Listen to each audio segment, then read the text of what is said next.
Here we are on the couch once again. This time we're with Greg Jeffers. So I've got to tell you, Greg, of course, from Eltham, state champ women. Cal has said that your team is so good that an ant could coach them to a championship, mate. What do you think about that?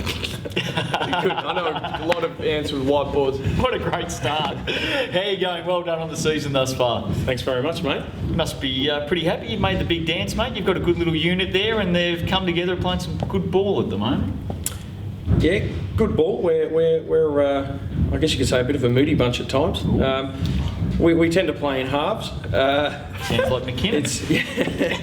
No, look, when we get going, look, we've played pretty well, but it has been a bit up and down at times. I think one thing that people probably don't give Eltham respect for, especially over the back half of the season, you've had some injury, illness and unavailability in that group as well, haven't you? We have. That's probably been one of our biggest challenges, is making sure that we've got a team on the floor to compete. Players heading off, catching the sun here and there. Yeah, I'm not going to go into too much detail. You're going to get me into trouble. But yeah, look, I think one night particularly we played at home. We had a girl playing with conjunctivitis and another one throwing up during the game. And it's all sounds like Cal every Saturday night. We've had games of only 5 or 6 players and had to top it up with youth leaguers who have. It's been good for them to get the opportunity. I know Cal's got a long list of questions for you. He's going to get into it, but I just want to say. Couple of players, especially over the second half of the season. Olivia Bonampelli, love her, fantastic season, great young player. And Jackie Kiddo, she has been just racking up the minutes lately and playing some really good basketball. Yeah, look, Jackie's big thing this year. I mean, Olivia's record in recent years across juniors sort of speaks for itself. But Jackie, this year was a year of opportunity, learning, and the opportunities had come. Certainly with Jess Pizzardo heading off to England and knowing that Sam Creed heads off. Oh, she headed off today actually, so we sort of knew in advance she was headed. So for Jackie, it's been a chance to learn, knowing that look, possibly down the track your opportunity is going to come on the big stage. And I was just saying out in the foyer, it was almost like game one against Waverley. Last time we played Waverley, she was good, but game one against Waverley, it was almost like, I'm here, I can play this level, and she played with confidence. It was fantastic. Yeah, she was superb. And she backed it up on Saturday night as well. Fire away, mate, here we go.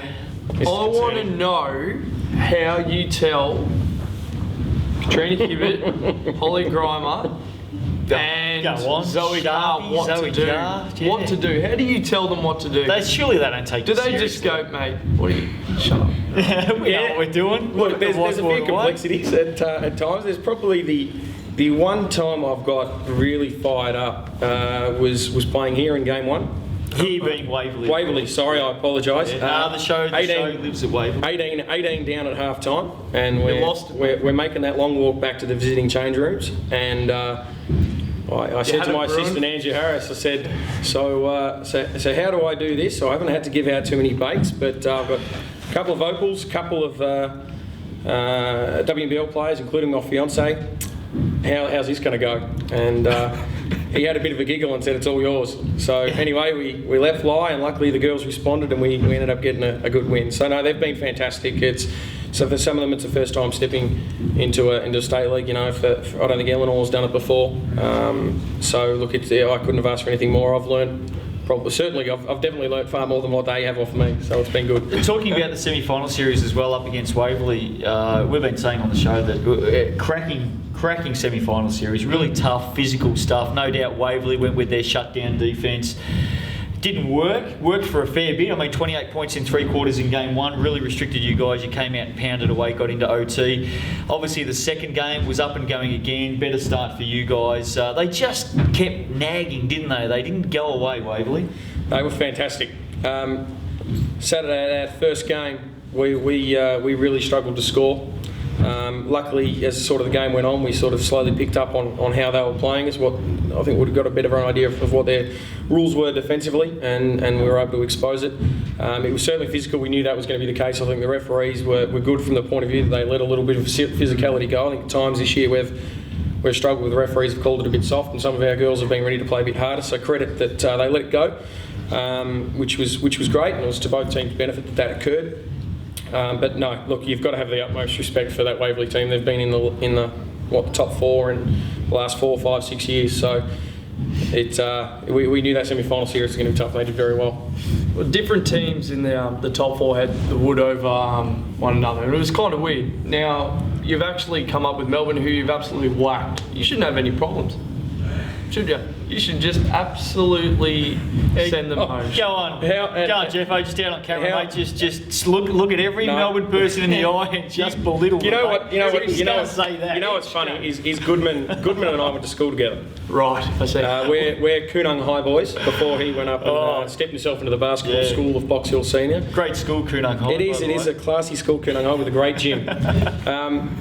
No, so he was the year above me, and he was the big dog, as he thought he was anyway, at Koonung High. And still does. So I'm looking. The big dog. He does. He does. No, certainly looking forward to. I guess the coaches. It's our little bit of the battle of the egos from the schoolyard from a few years back. Egos. Not the small ones yet. Mate, there's only one ego sitting on this couch, mate. Let me just say it's far our right, your left. No. Listen, just very seriously about coaching, because in a couple of weeks' time, you're done and dusted. Tell us what's going on. You could be a Mick Malthouse, mate. You could go out, you could bow out of the caper with a championship. What's going on? I could, and that'd be great. What's happening? Tell us all. I've had, this is my 4th year in the league. Yep. Which is nowhere near what many others have done. But at the same time, just managing the juniors as well at the same time. I'm getting married, and I understand these blokes. This young man tried to get me on the couch earlier in the year and stitch me up, but I did get engaged, and I've got a wedding in April. I didn't get a chance. I know. I picked up on that after I did it. So I've got a wedding in April, and I think we've done well this year to get the program into place, both youth league and championship, in a direction we're really happy with. We've got some good juniors involved. You know, everyone looks at the top 4 or 5, but there's juniors involved who we're ready to hopefully take over the mantle next year. And I don't think I'm going to have the time to fully commit to it, as I probably need to. Happy to help in any other way if the new coach wants me to, but can't be the. So who do you think might take over? Katrina Hibbert, maybe? Look, I think we've got some players in the team. It'd be fantastic for them to take. Would you like us to ask her for you? I reckon that would be a fair question. We might get an answer out of her on the couch. We could. That would be good. I think, and then we'll take down the advertisement off the website. That'd be fantastic. Leave it with us. If there's 2 people in this world that can drive others up the wall, believe me, it's us 2. Any sort of committal from her would be fantastic. All right, we'll work on that. Kel does his best work on the couch, I'll tell you that right now. Hey, mate, well done on the season. Congratulations. Fantastic. Couple of wins away. It'd be a fairy tale. Last to first. Get it done. Big stuff. Could be a double out there. A lot of pressure, though. Oh, look, it's exciting. The stadium was packed last year. You know, as in my role at the club, you know, I saw it firsthand. We struggled to get people in the door to watch Big V. And this year, you know, you turn up. And look, Andrew Nell's had a fair bit to do with driving crowds, but at the same time, who's that? With our work around the stadium and getting the kids involved, we've been to have so many kids there on Saturday night was amazing, and we look forward to the game 2, and it depends on what hat I'm wearing as to whether I want game 3, but no, look, it should be a lot of fun. Well, the grand final series in State Champ Women Forever and a Day in 2K11 has now been dubbed the Koonung High Cup. Get into it and enjoy it. Good on you, Greg. Thanks, mate. Thank you. See you next time. Won't you come on over? The side of my sofa.